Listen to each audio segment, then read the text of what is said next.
Hello, ladies and gentlemen.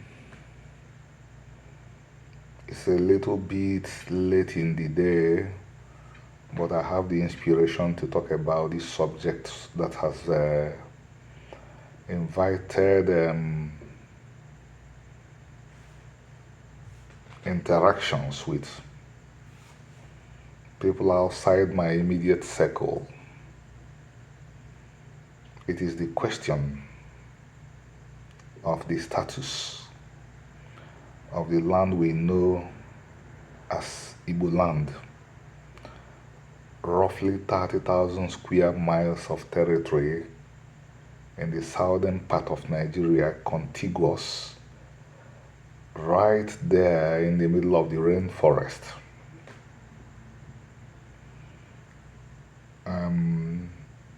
Some friends, well meaning, have been agitated by my unflinching position that place I call Igbo land, and sometimes I call the territory of the Hebrew republics, is my ancestral homeland. They have been worried about this, agitated, because they know that even though for nearly 1,000 years it has been in written form, I didn't say exactly 1,000, but for hundreds of years it has been in writing that the Igbo people are connected to the Israelites of the Bible. So this is not something I'm bringing up. But everybody knows that since the past 2 decades and more, I have been the most trenchant voice talking about the connections between the Igbos and the Israelites of the Bible. So they are agitated that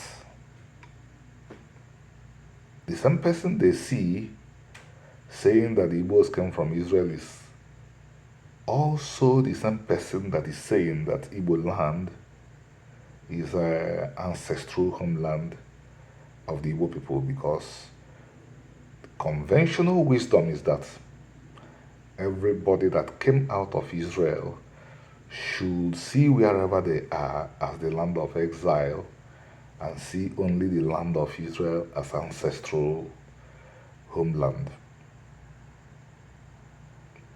Yeah, this is a position held, a very important position held by the religion of Israel, that that land allotted to Abraham, Isaac, and Jacob should be viewed by their descendants as their ancestral homeland. So these friends of mine are agitated that I seem to also be saying that Igbo land is in a very similar position, or very similar position to what the land of Israel is in. And I wouldn't say that they don't have a case. They have a case, but I don't think they know all the facts. For one, the Bible never said that the children of Abraham, Isaac, and Jacob will not be given more land by God. I repeat what I said. The scriptures never said that the only land, the only bequest God could give the children of Israel is only that land of Israel. God did not say that. And in fact, there is provision. There is a provision in the Hebrew scriptures that says that King Solomon prayed to God, wherever you will send your children, if they want to go back to the right way, pray facing the temple, hear their prayers. So God knew that the children of Israel will be out of the land. But then there are more complex things on the way. Before I proceed, I want to make something clear. You see, I advance and progress in what I've done for over 2 decades. I learn, I'm open minded, I learn every day too. Largely, my work is futuristic. I repeat, my work is futuristic. Most of the things I'm saying are not things that people living in the world today will understand because of the encumbrances keeping many people blind. Because of these encumbrances, a lot of people will not understand what I'm saying. So now we will look at that land. I don't know if there is any land in the world. I want evidence that there is any land in the world that has all those characters. I will come again from another direction. Outside Igbo land, I would like proof that there exists another land anywhere in the world today that has those characters, those features that the land of Israel possesses or should possess. To put flesh on what I'm saying.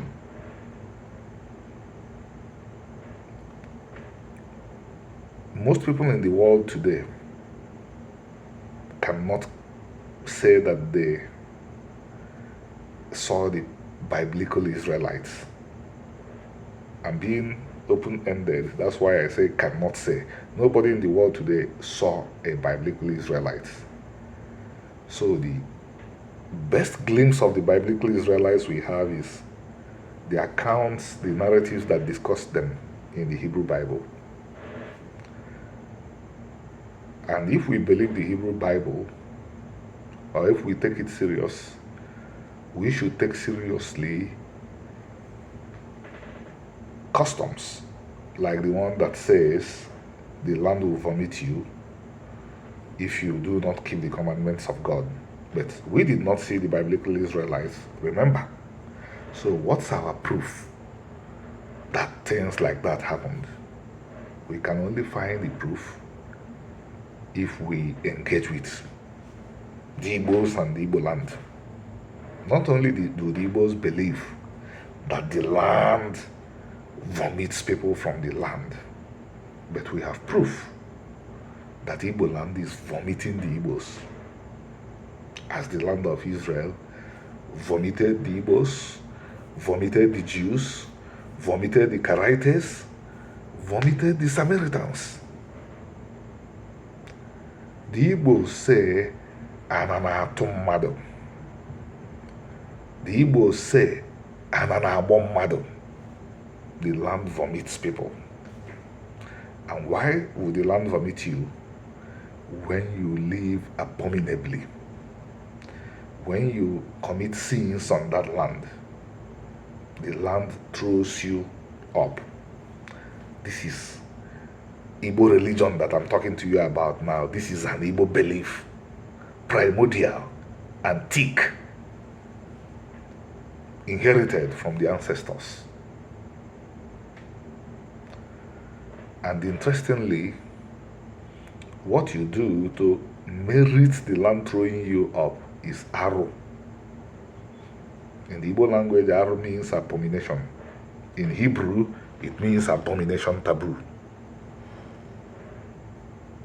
It's one of the words, Hebrew has, like every other language could have two words for the same thing. There is also a Hebrew word for abomination, but arrow is one of them. And arrow is the only word the Igbos have done for abomination. So, what are we saying? There is no land in the world today outside Igbo land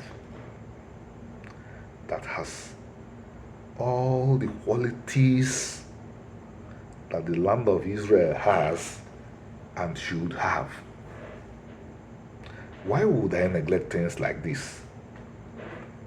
Because of the way history has been written, that people that come from the part of the world I came from have not been taken serious, when I know that what I'm saying is the truth, I should not be saying it with conviction because people have learned not to take serious people that look differently from them, then I'll be guilty of dereliction. My job is to put out the truth, and ultimately, the people will mature enough to understand that what I'm saying is the truth. There is no land anywhere in the world where the people of Israel have had this sort of occupation, power to occupy, power to possess for a period as long as the Igbos have had in what we call Igbo land. Mention that place that we can say would also fit this description, and we would see if Israelite culture is to be found on that land. Circumcision on the 8th day for hundreds of years. Unique Israelite traditions like mourning, sitting Shiva or mourning the abominable person when he's still alive. We are not talking of speculative practices. We are talking of traditions that are unique only to the Israelites.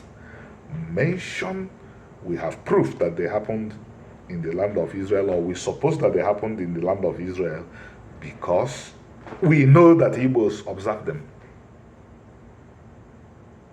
I will give an illustration with one case now. The Ashkenazi Sephardi Jews will not hand over, the grave digger will not hand over the shovel to the next person, to the person that will take over from the current digger. This is Igbo tradition. It's not clear in the Torah, it's not explicit in the Torah or the Tanakh, but since the Igbos do it, and the Ashkenazi and Sephardis do it, we can assume that it's an Israelite tradition. So, what are we saying? We should neglect some of the things I'm saying because the person saying it is one of the people we have been indoctrinated and instructed to listen to. If I take such and don't keep on giving out what I'm receiving, anybody can accuse me of being guilty of dereliction. The land of Israel is my ancestral homeland. Igbo land is my ancestral homeland. God bequeathed both lands to me on the condition that if I keep his commandments, I could keep them. I could keep those lands forever. Because those two lands,